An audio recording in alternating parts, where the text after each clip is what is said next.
가난한 사람들은 더 가난해지고 실업이 일상이 되는 세상. How much do you need? 그런 세상으로 가서는 안 됩니다. Hey everybody, Tyler here at the Movie Beat. It's been a while since the last review. Last weekend I did come down with the flu. You can probably hear it in my voice. Probably gonna struggle a little bit to get through this review, but I really wanted to get it up. Anyways, I'm back here with the video review of Default, or The Day the Nation Went Bankrupt. And this film is directed by Choi Guk-hee, who brought us the film Split, that bowling movie from a couple years back with Yoo Ji-tae. I always thought that film looked very interesting. I wanted to check it out, but I never did. I'm definitely going to check it out now after seeing Default. So this movie Default, it's a dramatization of the true events surrounding Korea's eventual realization that it was headed for bankruptcy in the year 1997, despite strong belief on the parts of both private and public sectors that the country's booming economy was holding strong. Now, what separates Default from being just some informative, dramatic reenactment that you might find on something like the History Channel is its carefully constructed cross-section of society approach to telling this story of winners and losers. And in this top layer, we get to see some decisions being made at really the highest levels of government, the elites, if you will, where some fight for their own interests, and others fight for the interest of the people whom they represent. In this layer of the movie, we meet the character Han Si-hyun, who is played by Kim Hye-soo, the great Kim Hye-soo. She works as the monetary police team leader for the Bank of Korea and is really the first to realize that an economic crisis was imminent. And so she puts together this crisis management team to come up with some countermeasures to avoid, if not at least reduce, the devastating effects that Korea defaulting on its loans would entail. And then we have this middle layer of the film, and it centers around a character named Yoo Jung-hak, who's played by Yoo Ah-in. And wow, you got to know Yoo Ah-in by now. He was in Burning. He's one of the great working Korean actors today. In this film, he plays a real savvy young man of finance who quits his promising job at an investment firm after he also takes notice of this imminent nationwide economic crisis.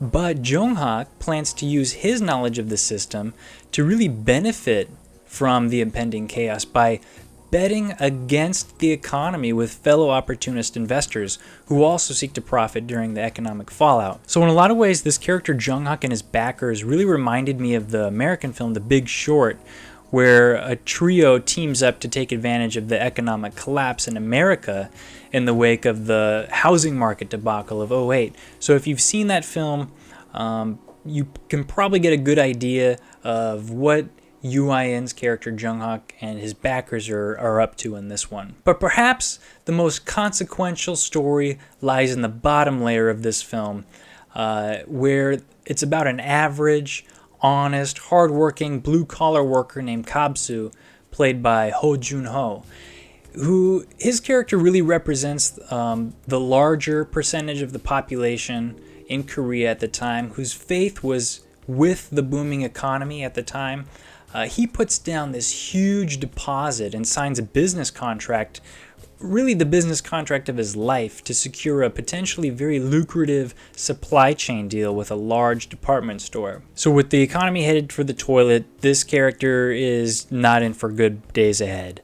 So I think this movie Default is really one of those movies whose strengths are also some of its weaknesses. For instance, Default's decision to intercut between the three largely unconnected narratives was really a great way to show us that cross-section of society that was really impacted differently and in general just had different attitudes regarding how the crisis affected them. It was really a great way to try and encapsulate the enormity of the situation and all of the different consequences of this economic instability. But it also very much makes for three smaller films in a sense, and despite some crafty writing to tie some of the stories together, the fact remains that the three leads, Kim Hye-soo, Yoo Ah-in, and Heo Joon-ho, they have to share this less than 2-hour runtime, which there really is only just enough time to cover each story arc. So I believe that kind of thins out the character development a little bit. I mean, someone like director Alejandro Inarritu Gonzalez was able to effectively do this in, say, films like Amores Perros or Babel, but I believe those films are more in the 2.5 hour runtime territory. So could have used a little bit more time, I think, and I was ready to stick with this film a little bit longer. But when it comes to the acting in Default, it was outstanding. Yoo Ah-in tended to steal the show in most of the scenes that he appears in. His story was just more entertaining. His character was a bit more entertaining as he plays this sort of smug opportunist investor. But kind of surprisingly, he gets pushed to the side by Kim Hye-soo in her performance with her powerful confrontation with the president of the IMF, who's played very competently, I might add, by Vincent Cassel during this climax of bailout negotiations that they have.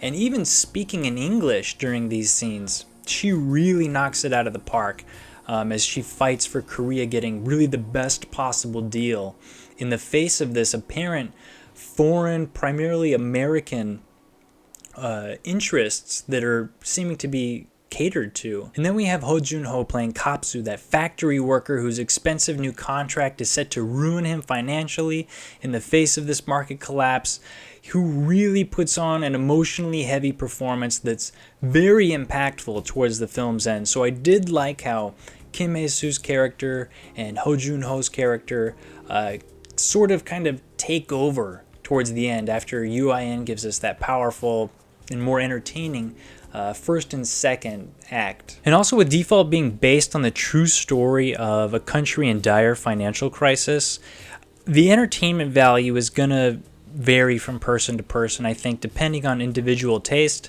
There is drama and tensions do arise between some of the various officials on occasion, but the film is very fact-heavy. It plays out the week-long crisis management fairly straight and to the point, and from my perspective, the film really emphasizes pretty much only the drawbacks of the IMF deal. And I'm not a history or finance expert by any means, but the film really makes Korea out to be this big victim, without giving much in the way of really what got them there in such dire straits to begin with. They do, yes, touch on the topic of some bad international loan deals or policies, but it was very brief overall. And hey, this could be the most accurate reading of the situation, but my gut feeling tells me like there was more. And while there are some shreds of comedy to be found predominantly in Yoo Ah-in's scenes, and really coming from some of the more eccentricities of the characters involved there, it's much more serious in tone than, say, compared to a film like The Big Short, which I thought really brilliantly used humor to enliven the mood, especially during those explanations of the more complex financial jargon.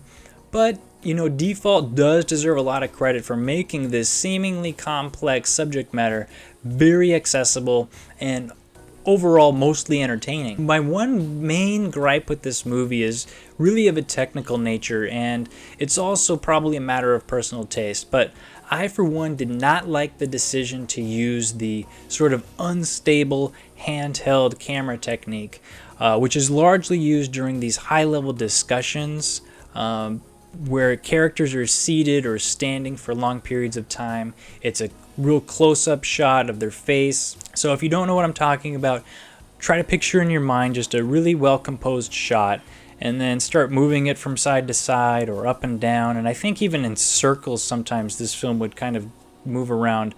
Now my guess is that this was done to make the interactions appear a little more dynamic and frenetic, but for me it was just very distracting overall.